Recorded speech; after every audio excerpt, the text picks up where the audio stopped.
어느새 시작된 2026년.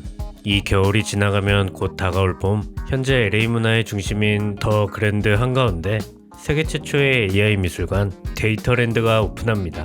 인간의 상상력과 기계의 창의성이 교차하는 AI 시대의 예술적 표현을 재정의할 이 공간은 약 560평 정도의 규모로 총 5개의 서로 다른 감각과 주제를 담은 독특한 갤러리를 선보일 예정입니다. 프로젝트의 핵심에는 자연 데이터만으로 훈련된 세계 최초의 오픈소스 AI 시스템 라지네이처 모델 LNM이 있습니다. 세계 최대 박물관 단지인 스미소니언, 런던 자연사 박물관, 코넬 조류학 연구소 등 화려한 라인업에서 제공한 방대한 데이터셋을 활용해 LNM은 900만 건의 공공 표본 기록, 630만 장의 이미지, 그리고 최대 5억 장의 허가를 받아 수집된 자연 이미지 데이터를 활용해서 역동적인 예술 작품을 창조합니다. 빛과 소리, 공간을 새로운 형태의 예술로 재구성하며 데이터 그 자체를 감각의 언어로 바꾸어낼 이곳은 정식 개관에 앞서 갤러리 C 인피니티룸을 선공개했습니다.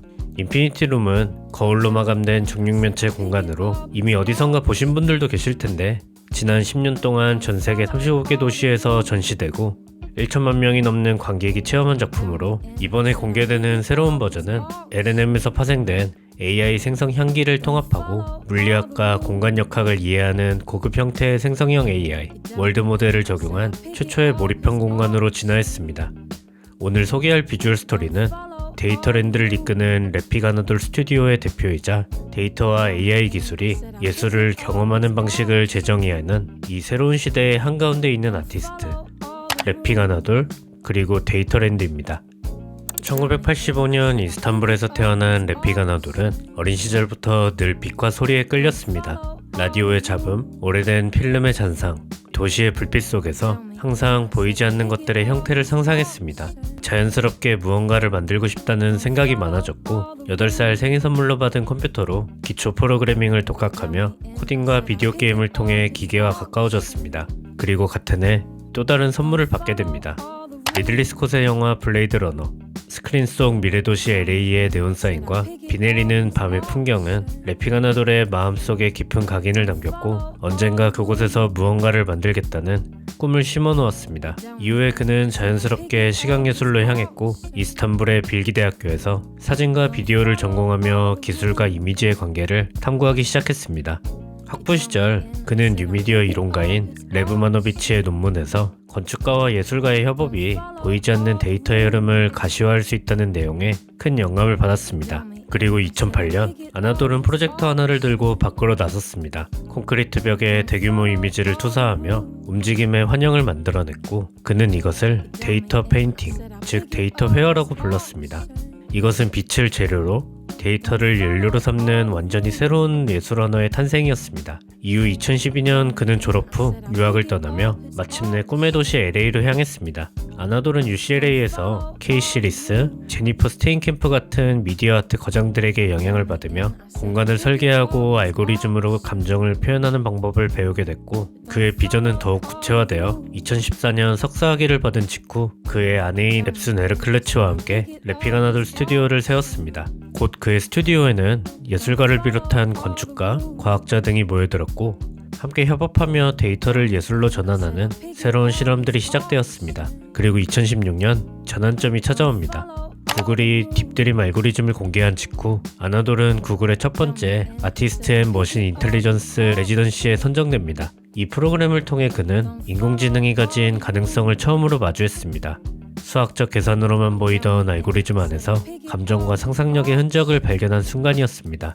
그는 질문했습니다. 만약 기계가 꿈을 꾼다면 그 이미지는 어떤 모습일까? 이 한 문장은 그의 예술 세계를 완전히 바꾸었습니다. 이후 래피가나돌은 데이터를 예술의 재료로 기계를 창작의 파트너로 사용하기 시작했습니다. 2015년에 공개된 인피니티룸, 2017년에 아카이브 드리밍, 그리고 2019년에 머신 할루시네이션. 이 작품들은 단순한 설치 미술이 아니라 기계의 꿈을 시각화한 실험이었습니다. 컴퓨터의 학습 과정이 이미지로 나타나고 그 데이터의 환각 속에서 우리는 기계의 감각을 엿볼 수 있게 되었습니다. 그의 예술은 점점 확장되었습니다. 2022년 뉴욕 현대미술관에서 선보인 작품 언슈퍼바이즈는 미술관의 소장품 데이터를 인공지능으로 분석해 끊임없이 변화하는 색과 형태로 재구성했습니다. 게다가 이후 뉴욕 현대미술관의 연구 소장품으로 선정되며 AI 아트의 새로운 이정표로 기록됐습니다. 레피거나돌의 모든 실험은 결국 하나의 주제로 모이게 됩니다. 기계는 인간의 감각을 대신할 수 있을까? 그리고 그 감각을 예술로 바꿀 수 있을까? 그 질문의 답을 찾는 과정이 곧 지금의 데이터랜드로 이어지게 됩니다. 2024년 9월 레피거나돌과 그의 아내는 오랫동안 꿈꿔온 프로젝트를 세상에 공개했습니다. 데이터랜드. 세계 최초의 AI 아트 전문 미술관이자 단순한 전시 공간을 넘어선 완전히 새로운 형태의 문화기관. 예술과 과학, AI 연구가 하나의 살아있는 생태계로 융합되는 곳. 프랭크 게리가 디자인한 10억 달러 규모의 이 문화 공간은 월트 디즈니 콘서트홀의 바로 맞은편, 뉴욕 현대미술관, 더 브로드, 더 뮤직센터가 모여있는 LA의 문화적 심장부 한가운데 자리했습니다. 또 구글과 파트너십을 맺고 혁신적인 기술적 경이로움을 제공하는 것 외에도 AI 모델 훈련에 필요한 막대한 컴퓨팅 자원을 친환경적으로 활용하기 위해 노력했고, 핵심 모델인 LLM의 연구는 재생에너지 기반의 구글 서버에서 진행됐습니다. 또 에너지 문제와 별개로 AI 기술의 윤리적 사용과 책임감을 위해 대중에게 AI 작동 방식을 투명하게 공개하려고 노력했습니다. 그는 이렇게 말합니다. AI는 강력하고 유익하며 가능성을 의미하지만 가능성에는 책임이 따릅니다. 윤리적 데이터 수집과 환경적 책임, 이것이 데이터랜드의 첫 번째 원칙이 되었습니다. 데이터랜드가 던지는 질문은 단순하지만 근본적입니다. 창의성이란 무엇인가? 예술은 반드시 인간의 손에서만 나와야 할까? 알고리즘이 데이터로부터 생성한 작품도 감정을 움직이고 역사적 의미를 담고 우리 시대를 이야기할 수 있을까?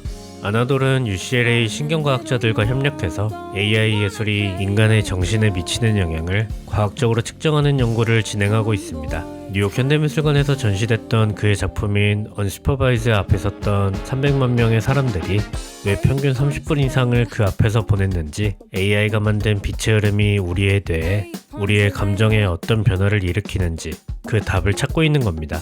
데이터랜드에서 우리는 단순히 작품을 관람하는 게 아닙니다.